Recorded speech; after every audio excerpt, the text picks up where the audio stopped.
ओम नमो भगवते वासुदेवाय। हर हर महादेव। स्वागत है आप सभी का हमारे चैनल पर। आज है सावन मास के कृष्ण पक्ष की चतुर्दशी तिथि और प्रत्येक माह की चतुर्दशी को शिवरात्रि का व्रत धारण किया जाता है। वैसे तो प्रत्येक महीने की शिवरात्रि का व्रत महत्वपूर्ण होता है, लेकिन सावन महीने की शिवरात्रि और भी ज़्यादा शुभ फलदायी होती है, क्योंकि सावन का पूरा महीना भगवान शिव को समर्पित होता है और शिवरात्रि का व्रत भगवान शिव को प्रसन्न करने का अति उत्तम व्रत है। आज के इस वीडियो में हम आपको सावन शिवरात्रि व्रत की कथा सुनाएंगे। अगर आपने व्रत रखा है तो अत्यंत श्रेष्ठ है, लेकिन अगर व्रत नहीं भी रखा तो भी कथा अवश्य सुनिए। आज के दिन सावन शिवरात्रि व्रत की कथा सुनने से सभी प्रकार की मनोकामनाएं पूर्ण होती हैं। तो आइए आज आपको सुनाते हैं सावन शिवरात्रि व्रत की कथा। अगर आपको कथा पसंद आती है, वीडियो पसंद आए तो लाइक करके शेयर करिए, और अगर चैनल को सब्सक्राइब नहीं किया है, पहली बार चैनल पर आए हैं, तो चैनल को सब्सक्राइब करके बेल आइकन पर क्लिक कर लीजिए। तो प्रेम से बोलिए शिव शंकर महादेव की जय। एक बार पार्वती जी ने भगवान शिव शंकर से पूछा कि ऐसा कौन सा श्रेष्ठ और सरल पूजन व्रत है जिससे मृत्यु लोक के प्राणी आपका सायुज्य सहज ही प्राप्त कर लेते हैं। इसके उत्तर में पार्वती जी को भगवान शिव ने शिवरात्रि के व्रत का विधान बताकर इस प्रकार से कथा सुनाई कि एक गांव में एक शिकारी रहता था। वह पशुओं की हत्या करके अपने कुटुंब का पालन पोषण करता था। वह एक साहूकार का ऋणी भी था। समय पर साहूकार का कर्ज चुका न पाने के कारण वह परेशान रहता था। क्रोधवश साहूकार ने शिकारी को एक शिव मठ में बंदी बना लिया।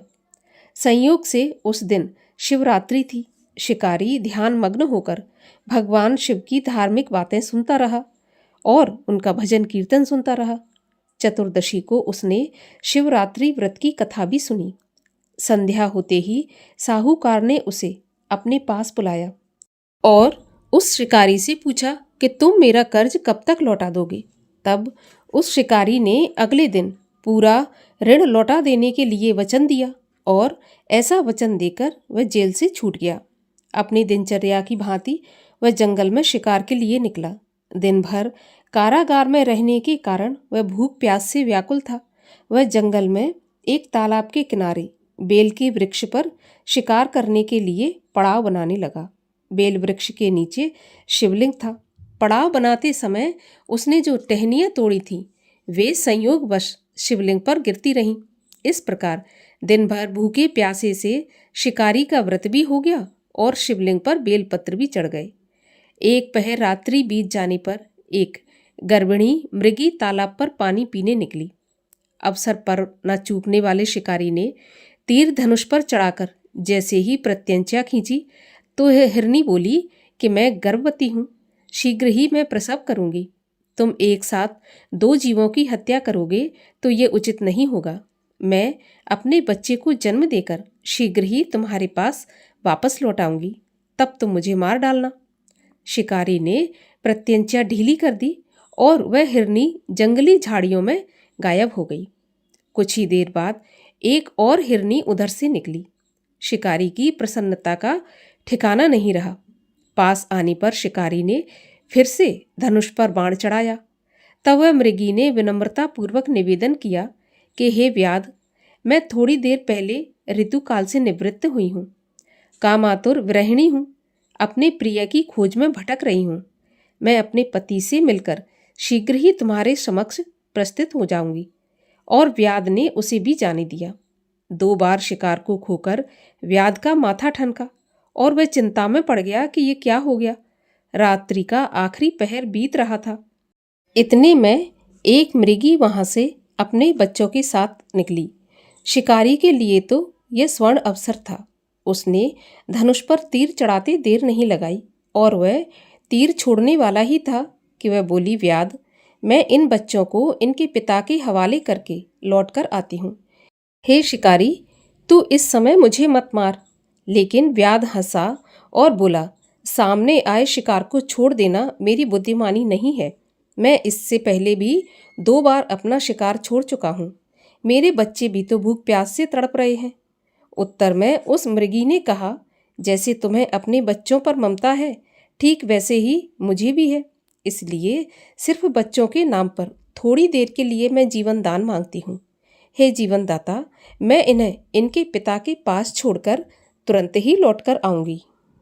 ऐसी मैं प्रतिज्ञा करती हूँ और तुम्हें वचन देती हूँ। मृगी का दीन स्वर व्याध के हृदय का स्पर्श कर गया। व्याध ने मृगी को भी जाने दिया। अब शिकार के अभाव में बेल वृक्ष पर बैठा बैठा व्याध बेल पत्र तोड़ तोड़ कर नीचे फेंकता जा रहा था। जब सुबह होने को हुई तो एक हृष्टपुष्ट मृग उसी रास्ते पर आया। उसे मार डालने के लिए शिकारी अब तो कटिबद्ध हो गया। व्याध की तनी प्रत्यंचा देखकर मृग विनीत स्वर में बोला, हे व्याध, तुमने यदि मुझसे पहले आने वाली 3 मृगियों और उनके छोटे छोटे बच्चों को मार डाला है तो मुझे भी मारने में विलंब मत करो, ताकि मुझे उनके वियोग में एक भी क्षण दुख सहना ना पड़े। मैं उनका पति हूँ। यदि तुमने उन्हें जीवन दान दिया है तो मुझ पर भी कुछ देर के लिए जीवित रहने की कृपा करो। मैं उनसे मिलकर तुम्हारे सामने आत्मसमर्पण करने के लिए प्रस्तुत हो जाऊंगा। मृग की बात सुनते ही शिकारी के सामने पूरी रात का घटना चक्र जैसे दोहरा गया। उसने सारी कथा मृग को सुना दी। मृग ने फिर कहा कि मेरी 3 पत्नियां जिस प्रकार से प्रतिज्ञाबद्ध होकर गई हैं, मेरी मृत्यु से अपने धर्म का पालन नहीं कर पाएंगी। फलतः जिस प्रकार तुमने उन्हें विश्वास पात्र मानकर छोड़ा है, वैसे ही मुझे भी जाने दो। मैं उन सबके सहित तुम्हारे सामने शीघ्र ही उपस्थित होता हूँ। उपवास, रात्रि जागरण और शिवलिंग पर बेलपत्र चढ़ने से व्याध का हिंसक हृदय एकदम से निर्मल हो गया। उसमें भगवत शक्ति का जागरण हो गया। धनुष और बाण उसके हाथ से अपने आप ही छूट गए। भगवान शिव की अनुकंपा से उसका हिंसक हृदय मांगलिक भावों से भर गया और अपने अतीत के कर्मों को याद करके पश्चाताप की ज्वाला में जलने लगा। थोड़ी ही देर बाद वह हिरण अपने परिवार के साथ व्याध के समक्ष प्राणांत हेतु उपस्थित हुआ। जंगली पशुओं की सत्यप्रियता, सात्विकता एवं सामूहिक प्रेम भावना को देखकर व्याध को बड़ी ग्लानि हुई। उसके नेत्रों से आंसुओं की झड़ी लग गई। उस हिरण परिवार को न मारकर व्याध ने अपने कठोर हृदय को जीव हिंसा से हटाकर सदा सदा के लिए कोमल एवं दयालु कर लिया। देव समाज देवलोक से इस घटना को देख रहा था।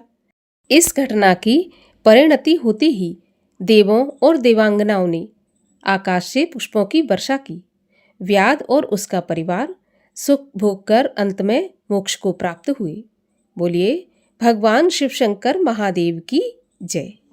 वैसे तो भगवान शिव की पूजा कहीं पर भी की जा सकती है, लेकिन अगर बनारस में या काशी में भगवान की पूजा की जाए तो इसका फल कई गुना बढ़कर प्राप्त होता है। और इसके बारे में कथा आती है कि प्राचीन काल में हरिकेश नाम से विख्यात एक बड़ा ही सुंदर यक्ष था, जो कि पूर्णभद्र का पुत्र था। हरिकेश महाप्रतापी ब्राह्मण भक्त और धर्मात्मा था। जन्म से ही उसकी भगवान शंकर में अगाध भक्ति थी। वह तन्मय होकर भगवान शिव को ही नमस्कार करने, उन्हीं की भक्ति करने और उन्हीं का ध्यान करने में तत्पर रहता था। वह बैठते उठते सोते जागते खाते पीते हर समय सदा भगवान शंकर के ध्यान में मग्न रहता था। इस प्रकार पुत्र को शिव में लीन देखकर उसके पिता पूर्णभद्र ने कहा, पुत्र, मैं तुम्हें अपना पुत्र नहीं मानता। मुझे ऐसा प्रतीत होता है कि तुम कहीं अन्यथा ही उत्पन्न हुए हो, क्योंकि यक्ष कुल में उत्पन्न होने वालों का आचरण ऐसा नहीं होता। तुम तो मनुष्यों की भांति इस प्रकार से व्यवहार करते हो। तुम ऐसा कर्म मत करो, क्योंकि तुम्हारे लिए ऐसी वृत्ति नहीं बताई गई है। गृहस्थ भी अन्य आश्रमों का कर्म नहीं करते, अतः तुम मानव सुलभ आचरण को त्याग करके यक्षों के अनुकूल विविध कर्मों को संपन्न करो। यदि तुम इस प्रकार विमार्ग पर ही स्थित रहोगे तो मनुष्य से उत्पन्न हुआ ही समझे जाओगे। अतः यक्ष जाति के अनुकूल विविध कर्मों का ठीक ठाक से आचरण करो। देखो, मैं भी निसंदेह वैसा ही आचरण कर रहा हूँ। प्रतापी पूर्णभद्र ने अपने पुत्र को इस प्रकार समझाने की बहुत कोशिश की, परंतु हरिकेश का मन तो शिवमय हो जाने के कारण पिताजी के समझाने पर भी उस पर कोई प्रभाव नहीं पड़ा। तब पिता पूर्णभद्र कुपित होकर बोला, पुत्र, तुम शीघ्र ही मेरे घर से चले जाओ और जहाँ तुम्हारी इच्छा हो वहाँ जाओ। पिता के शब्दों को सुनकर उनकी आज्ञा का पालन करते हुए हरिकेश यक्ष अपने घर तथा संबंधियों का त्याग करके निकल पड़ा और अभिमुक्त क्षेत्र अर्थात वाराणसी में जाकर अत्यंत दुष्कर तपस्या में संलग्न हो गया। वहाँ वह इंद्रिय समुदाय को संयमित करके सूखी लकड़ी और पत्थर की भांति निश्चल हो एक टक स्थानों की भांति स्थित हो गया।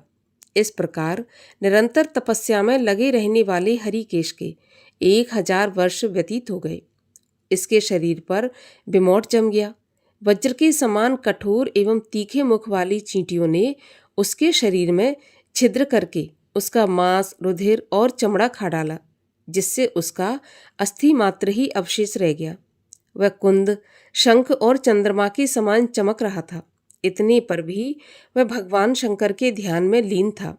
इसी समय कैलाश पर्वत पर पार्वती देवी ने भगवान शंकर से निवेदन किया कि प्रभु, अभिमुक्त क्षेत्र का अर्थात वाराणसी का मैं दर्शन करना चाहती हूँ, क्योंकि वाराणसी आपको परम प्रिय है। इस प्रकार भवानी द्वारा निवेदन किए जाने पर भगवान शंकर पार्वती के साथ वहाँ से चल पड़े और अभिमुक्त क्षेत्र का उन्हें दर्शन कराते हुए उसकी महिमा का वर्णन करने लगे। इसके बाद भगवान शिव और पार्वती चलते चलते उस स्थान पर पहुँचे जहाँ पर हरिकेश यक्ष घोर तपस्या में लगा था।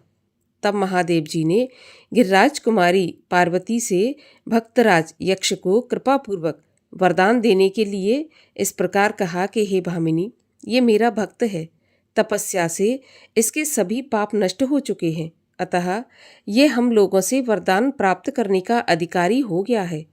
तब भगवान शंकर के ऐसा कहने पर पार्वती जी उस गुहयक की ओर देखने लगी, जिसका शरीर सफ़ेद रंग का हो गया था, चमड़ा गल चुका था, मात्र उसका हड्डियां और नसों से बंधा हुआ एक ढांचा दिखाई देता था। यक्ष को इस रूप में देखकर भगवती पार्वती ने कहा कि महादेव जी, इस तपस्वी को आप वरदान दीजिए, बड़ी कठिन तपस्या कर रहा है। भगवान शंकर और भगवती पार्वती के आने की आहट पाकर वह यक्ष उनके चरणों में गिर पड़ा। इस प्रकार उस हरिकेश को भक्तिपूर्वक चरणों में पड़ा हुआ देखकर शिवजी ने उसे दिव्य चक्षु प्रदान किया, जिससे उसने गण सहित वृषध्वज महादेव जी को सामने उपस्थित देखा।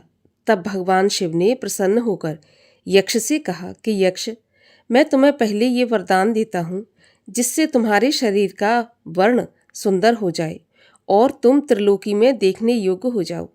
वरदान पाकर वह यक्ष अक्षत शरीर से युक्त होकर भगवान के चरणों में प्राणिपात करता हुआ बोला, भगवान, मुझे ऐसा वरदान दीजिए कि आप में मेरी अनन्य और अटल भक्ति हो जाए।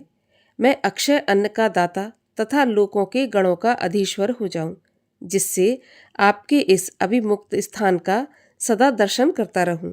हे देवेश, मैं आपसे यही उत्तम वरदान चाहता हूँ।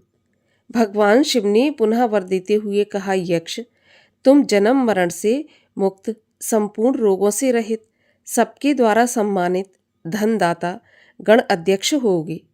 तुम सभी के लिए अजय, योगेश्वर से युक्त, लोकों के लिए अन्नदाता, क्षेत्रपाल, महाबली, महान पराक्रमी, ब्राह्मण भक्त, मेरे प्रिय, त्रिनेत्रधारी, दंडपाणी और महायोगी बनोगे। उद्भ्रम और संभ्रम ये दोनों गण तुम्हारे सेवक होकर तुम्हारी आज्ञा से लोक का कार्य करेंगे। इस प्रकार उस यक्ष को गण अधीश्वर बनाकर भगवान शिव उसके साथ कैलाश लौट गए। इस प्रकार अभिमुक्त क्षेत्र वाराणसी में शिवार्चन एवं तप कर्म की महिमा इतनी अविस्मरणीय एवं शुभ फलदायी है। एक समय की बात है जब 5 पांडव द्रौपदी के सहित वन में अज्ञातवास कर रहे थे। तब उनके कष्टों को देखकर भगवान कृष्ण और महर्षि व्यास जी ने अर्जुन से भगवान शिव को प्रसन्न करके वरदान प्राप्त करने के लिए कहा और उसके लिए उपाय बताया। वीर अर्जुन अपने तथा राज्य पर आए हुए संकटों का नाश करने के लिए व्यास जी के आदेश के अनुसार इंद्रकील पर्वत पर गए। वहां उन्होंने जाह्नवी के मनोहर तट पर मनोरम पार्थिव शिवलिंग का निर्माण किया और वे उसका विधिवत पूजन करते हुए तपस्या करने लगे। गुप्तचरों के द्वारा जब इंद्र को अर्जुन की इस तपस्या का पता लगा तो वे अपने पुत्र का मनोरथ समझ गए और बूढ़े ब्रह्मचारी का वेश धारण करके उनकी परीक्षा लेने के लिए वहां पर आए तथा अर्जुन का आतिथ्य ग्रहण करने के बाद अनेक प्रकार से उन्हें तप से विमुख करने का प्रयत्न करने लगे। परंतु अर्जुन का दृढ़ निश्चय देखकर वे अपने वास्तविक रूप में प्रकट हो गए। फिर तो वे उन्हें शंकर के दिव्य मंत्र का उपदेश देकर तथा अपने अनुचरों को अर्जुन की रक्षा के लिए आदेश देकर अंतर्ध्यान हो गए। इसके बाद महर्षि व्यास के कथन के अनुसार अर्जुन भगवान शिव का ध्यान कर एक पैर पर खड़े हो गए और सूर्य की ओर एकाग्र दृष्टि करके शिवजी के दिव्य पंचाक्षर मंत्र ओम नमः शिवाय का जाप करने लगे। उनके घोर तप को देखकर देवगण आश्चर्यचकित हो गए। वे भगवान शिव के पास गए और अर्जुन को वरदान देने के लिए प्रार्थना करने लगे। देवताओं की बात सुनकर भगवान शिव हंस पड़े और उन्हें निश्चिंत रहने के लिए कहा और तब सभी देवता आश्वस्त होकर अपने अपने स्थान को लौट गए। इधर दुर्योधन द्वारा भेजा हुआ मूक नाम का एक मायावी राक्षस शूकर का रूप धारण करके अनेक प्रकार का भयंकर शब्द करता हुआ और वृक्ष पर्वत आदि को उखाड़ता हुआ वहां पहुंचा जहां अर्जुन तपस्या कर रहे थे। उसे देखते ही अर्जुन समझ गए कि यह निश्चय ही मेरा अनिष्ट करना चाहता है, अतः उसे मार देने के उद्देश्य से बाण का संसाधन करने लगे। उसी समय भक्तवत्सल सर्वज्ञ शिव अर्जुन की रक्षा करने तथा उनकी समीक्षा लेने के उद्देश्य से अपने गणों सहित भील का वेश धारण कर वहां उपस्थित हुए। वह भील समूह मुंह से विविध शब्दों का घोष कर रहा था। इधर शूकर ने भी भयंकर घोष किया। अर्जुन उस भील राज के शब्द को सुनकर मन ही मन शंका करने लगे कि कहीं ये किरात वेशधारी भगवान शिव तो नहीं है। इस प्रकार वे सोच विचार कर ही रहे थे कि तब तक वहां पर शूकर आ गया और भीलराज तथा अर्जुन दोनों ने उसे मारने के उद्देश्य से एक साथ बाण छोड़े। भीलराज का बाण शूकर के पुच्छ भाग में लगा और मुख से निकलता हुआ पृथ्वी में चला गया, जबकि अर्जुन का बाण मुख से पुच्छ भाग की ओर निकलकर पृथ्वी पर गिर गया और शूकर तुरंत मर गया। इसके बाद अर्जुन अपना बाण उठाने के लिए झुके ही थे कि उसी समय भीलराज की आज्ञा से उनका अनुचर भी उस बाण को उठाने के लिए झपटा और अर्जुन से बाण मांगने लगा। अर्जुन ने बहुत समझाया कि ये बाण मेरा है, इसमें मेरा नाम अंकित है, परंतु वह अपने हठ पर अड़ा रहा। इस प्रकार दोनों में बहुत देर तक वाद विवाद होता रहा। अंत में उसने अर्जुन को कृतघ्न और मिथ्याभाषी आदि शब्दों द्वारा अपमानित करते हुए युद्ध के लिए ललकारा। तब अर्जुन क्रोधित होकर बोले, मैं तुमसे नहीं तुम्हारे राजा से युद्ध करूंगा। गण के द्वारा अर्जुन की बात को सुनकर किरात वेशधारी भगवान शिव अपने गणों सहित युद्ध के लिए वहां उपस्थित हुए और दोनों में भयंकर युद्ध होने लगा। अर्जुन के बाणों के आघात से घबराकर शिवगण चारों दिशाओं में भागने लगे। किरात राज ने अर्जुन के कवच तथा सभी बाणों को नष्ट कर दिया। तब अर्जुन भगवान शिव का ध्यान कर उस किरात का पैर पकड़कर उसे घुमाने लगे। उसी समय भगवान शंकर ने अपना परम सुंदर वास्तविक रूप उनके सामने प्रकट कर दिया, जिसे देखकर अर्जुन तो आश्चर्यचकित रह गए और लज्जित होते हुए अनेक प्रकार से पश्चाताप करने लगे। वे भगवान शिव को प्रणाम करके स्तुति करने लगे। तब भगवान शिव उन्हें अनेक प्रकार से आश्वस्त करते हुए बोले कि मैं तुम पर प्रसन्न हूँ, तुम मुझसे वरदान मांगो। परंतु अर्जुन भक्ति भाव से पूर्ण हो अनेक प्रकार से उनकी स्तुति करते हुए बारंबार प्रणाम करने लगे। भगवान शिव हंसकर दोबारा बोले, मैं तुम पर प्रसन्न हूँ। जो तुम्हें अभीष्ट हो वह वरदान मांगो।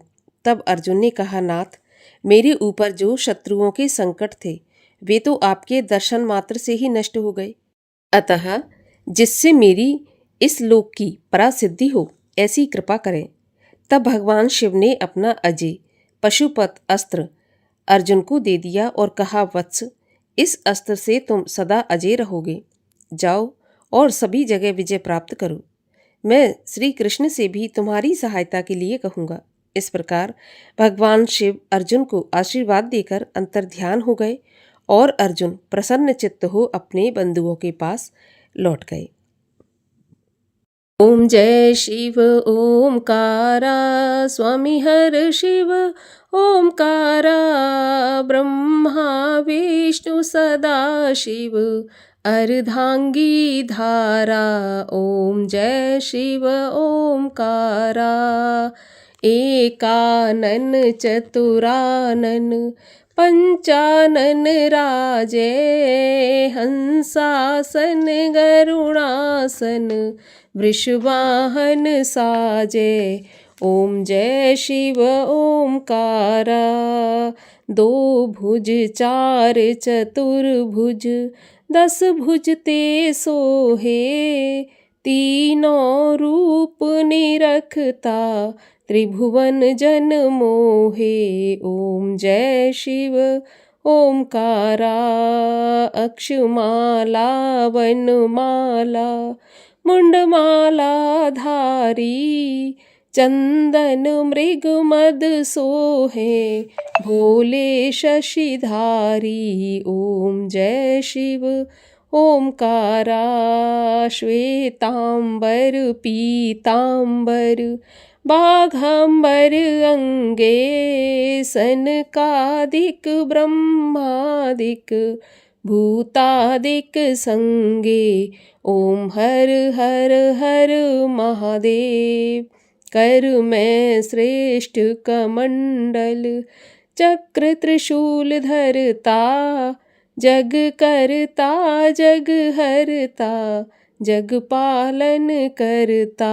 ओम जय शिव ओमकारा, ब्रह्मा विष्णु सदा शिव जानत अविवेका, प्रणवाक्षर के मध्य ये तीनों एका। ओम जय शिव ओमकारा, त्रिगुण शिव जी की आरती जो कोई नर गावे, कहत शिवानंद स्वामी मन वांछित फल पावे। ओम जय शिव ओमकारा, कर्पूर गौरम करुणावतारम, संसार सारम भुजगेंद्रहारम, सदा वसंतं हृदयारविंदे, भवं भवानी सहितं नमामि, भवं भवानी सहितं नमामि। बोलो पार्वती पतये हर हर महादेव।